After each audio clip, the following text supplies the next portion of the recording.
ભાઈ ટાઈમ ટૂંકો છે અને તમે તમે ખેડૂતની હેકમ હેરાન કરો છો. તમે ત્યાં નો જાવ ને તોય ઘણું સારું. તોય તમારી બધી માનતા અમારે પૂગી ગઈ મારા વાલા. તમ તારે ભાઈ તમે ખેડૂત પાસે નો જાવ અને ખેડૂતની વેદનાની ડાયરીઓ છે ને તમે ખોટી લખોમાં, ખોટા ખેડૂતને ગેરમાર્ગે દોરોમાં.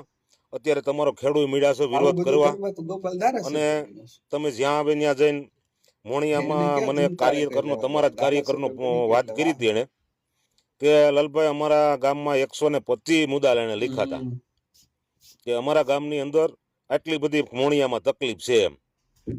તો ભાઈ તું મુદ્દા તો એ કોઈ તે તારા સોલ્વ ન કરી શક્યો, બરોબર છે, પણ તું ત્યાં કઈ દાળ બાટી ખાવા જાશો, પછી તું ઓલા પાંદડા ઓલા આપણે બકરા રાખ્યા હોય ને બકરા, બરોબર, એની ઘોડે તું ધારાસભ્ય નો થઈ અને તું ડાળ્યું કાપશો ઝાડવાની. તને શરમ નથી આવતી હરાલા? તારે શું કામ કરવાના છે? પબ્લિકના કામ કરવાના છે, આ રોડ રસ્તાના કરવાના છે. તું આ છૂટા તું ઇકો ઝોન માટે આખી લડત આપી અને તું છૂટાણો તો ઇકો ઝોનને મુદ્દો બનાવી, બરોબર. તું રાજ્યસભામાં ક્યારે જોઈન કે તે લેખિતમાં ક્યારે તે ઇકો ઝોનનો મુદ્દો આપ્યો? કારણ કે તારે જરૂર નથી. તું ઓઈલો જ તો મારે તો એકવાર ધારાસભ્ય થવું છે. તું એકવાર ધારાસભ્ય થઈ ગયો પછી પબ્લિક જ્યાં જવું હોય ત્યાં જાય, બરોબર. પબ્લિકની કા તારે પડી નથી. તારે દાળ બાટી ખાવા જવાની છે, ભજીયા ખાવા જવાના છે ને એવા વિડીયા મૂકી અને પબ્લિકને દૂર રમાડવાની છે. ઘડીક ટ્રેક્ટર માથે બેસો, બરોબર છે, ઘડીક એમ કે ભાઈ બજરંગી દાદા નહીં કે શક્તિ કોણે, બજરંગી દાદા નહીં કે શક્તિની એને ખબર નહોતી અને જાંબુઓને યાદી દેવડાવી. કાવાલ ભાઈ તને ભગવાન યાદ આવી ગયા હવે? તું એમ કહેશો કે હનુમાન બાપાને ઘોડે ઠેકડો મારે, તારા નવરી ના છે બધા ઠેકડા મારવા, તારા જેવા હોય એ મારે, બરોબર. હારા માણસો તો કઈ મારે નહીં, હારા માણસોને ખબર પડે.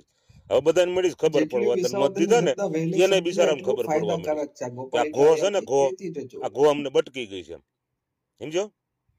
એટલે તારા તું છે ને ધતિંગ પંચા 150 બધા બંધ કરી, સીધી રીતે કામ કરી. અને તું આ વિસાવદર માંથી છૂટાણો છો, વિસાવદર નું તો ધ્યાન રાખ. ભલે તારાથી કામ ન થાય તો કાંઈ નહીં, માણસના ફોન ઉપાડ, કોકને ક્યાંક મળ. બસ તારે તો રાતે ભજીયા ખાવા જવાનું, દાળ બાટી ખાવા જવાનું ને હવે ચાલુ કરી લીમડાને ડાળ્યું ભાંગે. તારે કાંઈ બકરા રાખ્યા છે લીમડાને ડાળ્યું તું ભાંગશો? મારા ઓલા બકરા વાળાને કેવું છે કે ભાઈ આને તમે હમણાં લઈ જાઓ એટલે તમારે લીમડા બીમડાનો હોરવો હોય ને તો ઉપાદી નહીં એમ. એટલે તમારે ઝાડવા માથે સડવું નહીં, ડાળ્યું ખોટી કાપીને આ કાપી દે. હા, કારણ કે આ બકરા સારવામાં જ હાલે એમ છે, ઢોર સારવામાં હાલે, બરોબર છે. ખેતીમાં નથી હાલે, ખેતીની કઈ ખબર પડતી નથી, બરોબર છે.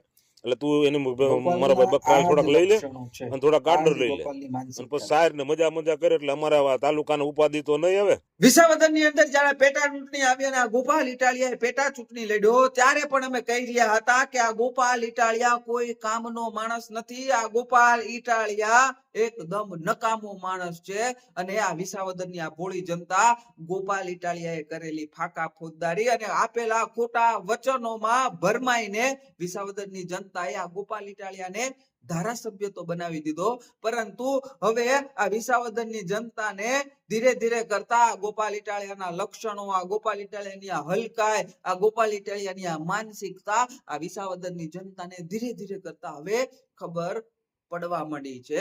વિસાવદર ની જનતા થોડી ધીરજ રાખો. તમે પણ 2027 ની ચૂંટણી આવતા આ ગોપાલ ઇટાલિયાને તમે પગની પાનીથી લઈને માથાના ઉપર ઉડતા વાળ સુધી તમે આ ગોપાલ ઇટાલિયાને પૂરેપૂરો ઓળખી જશો કે આ ગોપાલ ઇટાલિયા કેટલો હલકો માણસ છે, આ ગોપાલ ઇટાલિયા કેટલો નાલાયક માણસ છે, આ ગોપાલ ઇટાલિયા કેટલી ગંદી માનસિકતા ધરાવે છે. 2027 આવતા વિસાવદરની જનતા પૂરેપૂરી રીતે આ ગોપાલ ઇટાલિયાને જાણી લેશે અને આની આજ વિસાવદરની જનતા આવનારી 2027 ની વિધાનસભાની ચૂંટણીમાં આ ગોપાલ ઇટાલિયાને જેવી રીતે કતાર ગામની જનતાએ પછવાડે લાત મારીને કાઢી મૂક્યો, એવી જ રીતે આ વિસાવદરની જનતા 2027 ગોપાલ ઇટાલિયાને પછવાડે લાત મારીને કાઢી મૂકવાની છે. એની 100% હું ગેરંટી આપું છું. આ ગોપાલ ઇટાલિયા એટલી ગંદી માનસિકતા ધરાવનારો માણસ છે કે આને ખૂબ બધી મોટી અપેક્ષાઓ છે અને આ અપેક્ષાઓ પૂરી કરવા માટે થઈને આ ગોપાલ ઇટાલિયા સાવ નીચલામાં નીચલી હલકી કક્ષા સુધી જઈ શકે છે. કારણ કે આને ધારાસભ્ય બનવું હતું અને એના માટે થઈને આ વિસાવદરની ભોળી જનતાને ગુમરાહ કરીને વિસાવદરની આ ભોળી જનતાને ખોટા વાયદાઓ આપીને એમના મત મેળવીને ગોપાલ ઇટાલિયા ધારાસભ્ય બની ગયો.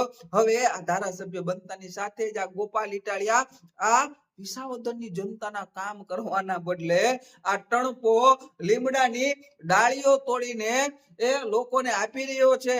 આ ટણપો ખેડૂતના ખેતરમાં જઈને ટ્રેક્ટર હાંકવાના ખોટા નાટકો કરી રહ્યો છે. આ ટણપો ગોપાલ ઇટાલિયા ખેડૂતના ખેતરમાં જઈને ગાંસડીઓ બાંધી રહ્યો છે. આ ટણપો ગોપાલ ઇટાલિયા ગામડામાં પ્રોગ્રામ કરીને દાલ બાટી ખાવા જઈ રહ્યો છે.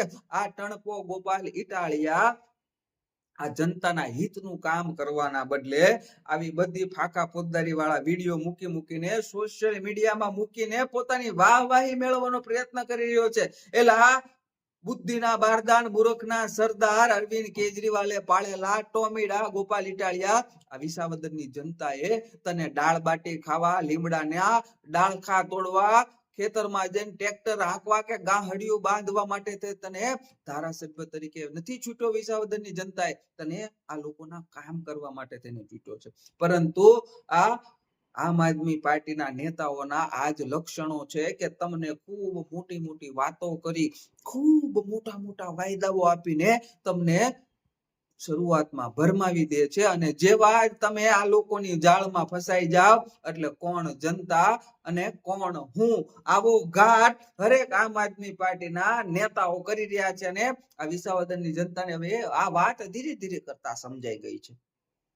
હજી વિસાવદર વાળા પાસે ખૂબ ઘણો સમય છે આ ગોપાલને ઓળખવા માટેનો અને બસ આટલા જ સમયમાં આ વિસાવદરની આખી જનતા આ ગોપાલ ઇટાલિયાને બરાબરની ઓળખી પણ જવાની છે અને લાત મારીને કાઢી પણ મૂકવાની છે. એ પણ 100% વાત સાચી છે. જેવી રીતે આ વિસાવદરની જનતાને આ આમ આદમી પાર્ટીના નેતાઓએ મૂર્ખ બનાવ્યા, તો એવી રીતે આ ગુજરાતની જનતાએ આ આમ આદમી પાર્ટીના નેતાઓના ખોટા વાયદાઓ, ખોટા વચનોમાં આવીને મૂર્ખ બનવાની બિલકુલ જરૂર નથી.